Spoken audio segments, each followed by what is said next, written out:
Hello everyone, my name's Cliff and welcome back to my channel. This is Cliff's Dark Gems. And if you're new here, welcome for the first time. And tonight what we're going to do is just a reading update for the month of October. Sort of a mid-month catch-up. So stay tuned.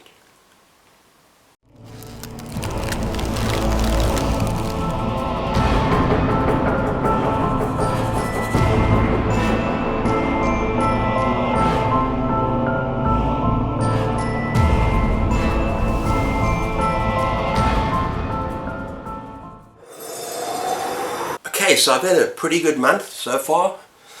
I'm busy on my sixth book, which is actually pretty good, halfway through the month. Just normally 10 to 12 books is what I aim for. Sometimes I only get to about 6 or 8. So this is pretty good so far, people. And yeah, I've had a couple of good 5-star reads. And what I'm going to do now is I'm not going to talk about them in order from least favorite to favorite. And I'm not going to talk about them in a lot of detail. I'm going to do those things at the end of the month during my wrap-up. What I'm going to do is I'm going to talk about each book from the first book I read up until now. So yeah, let's get going. Okay, so what am I busy with right now, people? I'm busy with The Abyss, paperback from hell. It's by J. Cunningham, and you know, it's got a lot of potential. And I'm enjoying it a lot more than I thought I would, even though I'm not very far. And that's because Goodreads got a terrible score of 2.99 rating on Goodreads. So yeah, I don't know if it's going to go downhill from here, but I'm having fun. And I particularly enjoyed the introduction by Grady Hendrix, who talks about the author, kind of introduces the author. You learn a bit more about him, and the fact that he didn't write just horror, he wrote kind of mystery, he wrote a historical fiction trilogy.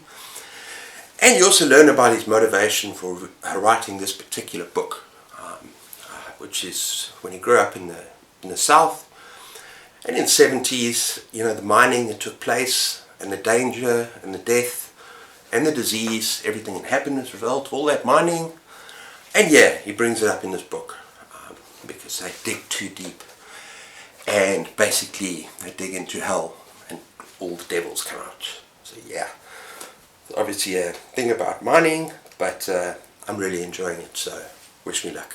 That's The Abyss. Okay, and the first book I completed during the month, people, was The Girl Next Door by Jack Ketchum. And I don't want to talk too much about this book right now, because it's highly likely I'm going to be having a live discussion, because this was a buddy read. It's going to be a live discussion on Sunday. But I'm going to say this. Is this the most terrifying book I've ever read? No. However, is it the most horrifying, heartbreaking, sad, devastating book I've ever read? Absolutely. This was not an easy read, people.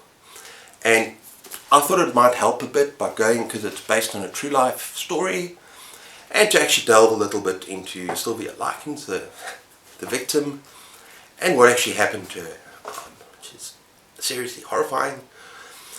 And yeah, I thought that would help me sort of prepare for this book.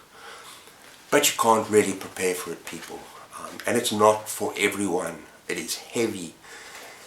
At times I was close to tears, people. It's not an easy read. It was a difficult read.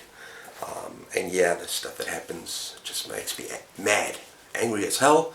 What people can do to other people. And just allowing it to happen. But I'm not going to say more about this book. Yeah, we're going to have a nice discussion about it on Sunday. Maybe do a bit more of a deep dive into it and some of the things that I've been talking about. Yeah, so yeah, that's Girl Next Door. Okay, the next book I read straight afterwards, which was very much needed, people, was The Eye of the Bedlam Bride by Matt Dinniman. It's part 6 in the Dungeon Crawler Carl series, and I'm absolutely addicted to the series. And I needed to read that because it's escapism, it's fantasy, it's a litrpg, which I'm falling in love with, people.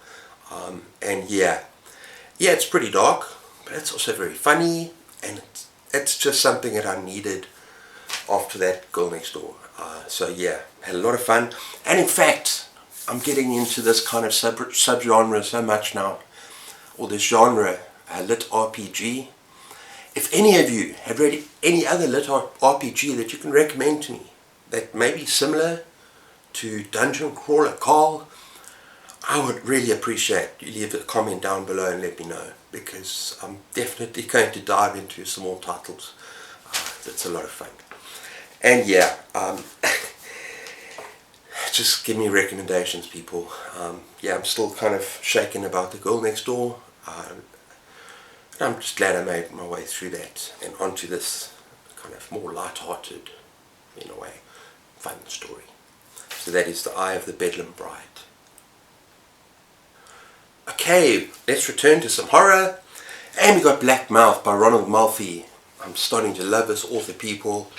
Now, this wasn't quite a 5-star read for me, and there's a couple of reasons for that. It's still incredibly well written, it's atmospheric, it's dark, and it's great storytelling. But yeah, and I love the premise as well. It's about these kids. They have this traumatic experience during childhood with this creature, whatever it says on the back. And then they have to face up to that as adults. And they've got to go try and face their destiny, what happened to them. Yeah, very much It vibes. But the problem with this book was the characters for me a little bit. It's not that they were completely unlikable. I did enjoy some of them. But the main character was a bit of a moron, and I found it kind of difficult to root for him. And yeah, if you compare that to It with The Losers Club. I'm not going to go into It now, but The Losers Club, these kids, this group of kids, and they are so likable and so unforgettable. Whereas in this book, yeah, I can't remember any of these characters. I just did not care about them so much. So it took away a little bit from the story. It was still a very strong 4-star read, but it could have been more if I cared about that. And the characters were better written, in my opinion, of course. And also I felt that in the middle, it dragged a little bit, but it really got going in the final third of the book, and I absolutely loved it. I really enjoyed the ending. I know some people not so much, but I thought it was a fun story. It was a great horror tale. So yeah, that's Black Mouth. Okay, next up I read Aberrat by Clive Barker, one of my favourite authors. And yeah, this was a reread for me. It's absolutely wonderful. And it's a kind of dark, fantastical YA novel.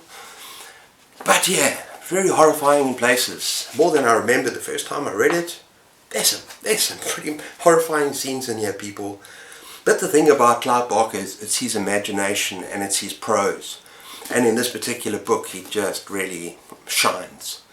In fact, in all his dark fantasy books, he really shines through with his... the way that he describes the Aberrat. I just want to read this.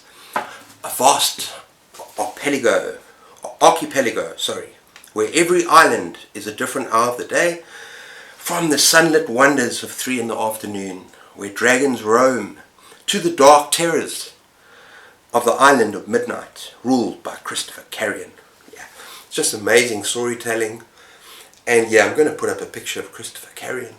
He's got this thing around his neck, which contains all these nightmares, and absolutely madness and insanity, and he thrives on that, and he lives in that, and he's the kind of character that, yeah, it'll give you the chills when you read about him, and the stuff that he gets up to, his grandmother as well, pretty crazy character. But yeah, there's just so much in this book, people, and I highly recommend it. Even if you kind of avoid YA novels, there's another one as well by Clive Barker called The Thief of Always, which is absolutely freaking magnificent. Beautiful, beautiful novel, but YA, but dark, Clive Barker style. So yeah, highly recommend this. That's Aberrat.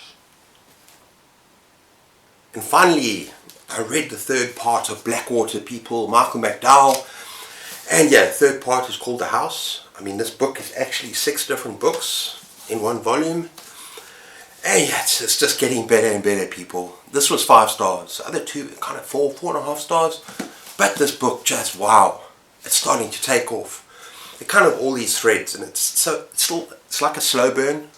It's creepy, it's gothic, and it's about these families, and it's about these relationships between different characters.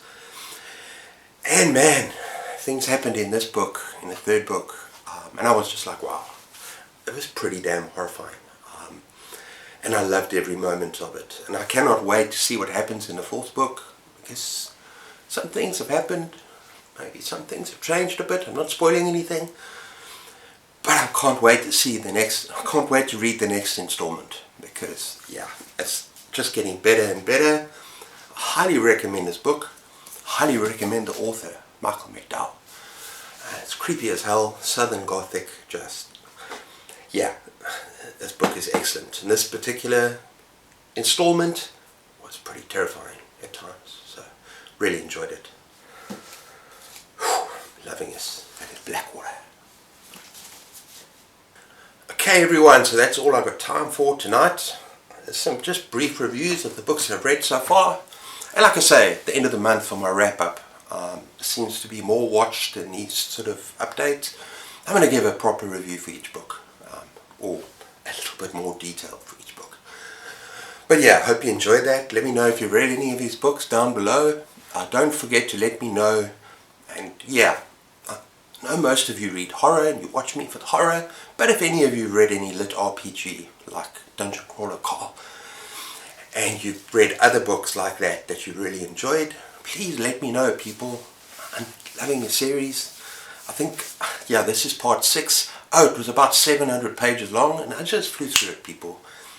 It took me like 2 days. I'm really enjoying it. And yeah, I'm going to read part 7 either next month or December, because part 8, the author's going to finish part 8 presumably next year. I can't wait for that. Oh yeah, flying through it. But let me know, people. And until next time, I hope you're all doing well out there. Take care of yourselves and keep those pages turning. And cheers.